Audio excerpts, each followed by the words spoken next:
It's the secret weapon in the war on energy consumption. With a worldwide energy crisis upon us, scientists and contractors are scrambling to design and build more fuel-efficient buildings. Energy-saving insulation is key to winning any battle waged at the fuel pump. It's pumped up, it's gooey, and it's one of the best insulators available. It's foam.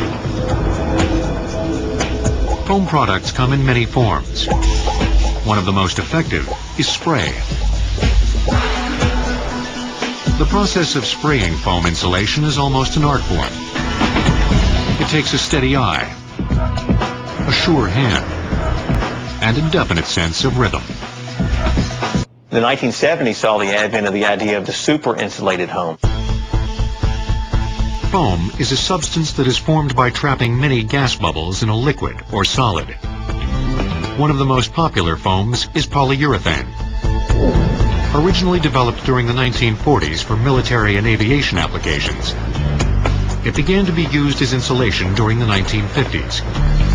In the 1970s, innovators began spraying the material. Polyurethane is made of several key ingredients. These are the materials you see stored in the large tanks behind me. This is a polyol. It's based on sucrose or sugar and petroleum products. This is a surfactant. Surfactant controls the size and the shape of the bubbles. This is a catalyst which controls reaction rate. The quicker the reaction, the smaller the bubbles. The size of the bubbles is important because it dictates the density of the foam. Roofing foam, which might be walked on, needs to be stronger and denser than wall foam, which is rarely touched after it's applied.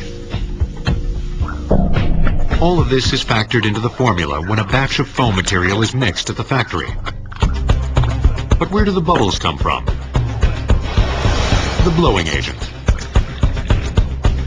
Blowing agent is a liquid that has a low boiling point.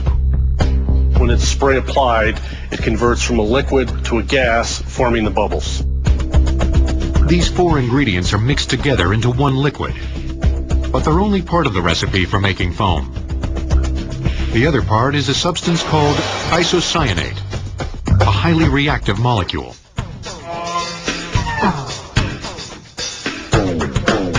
It's separated from the other ingredients until the spraying begins.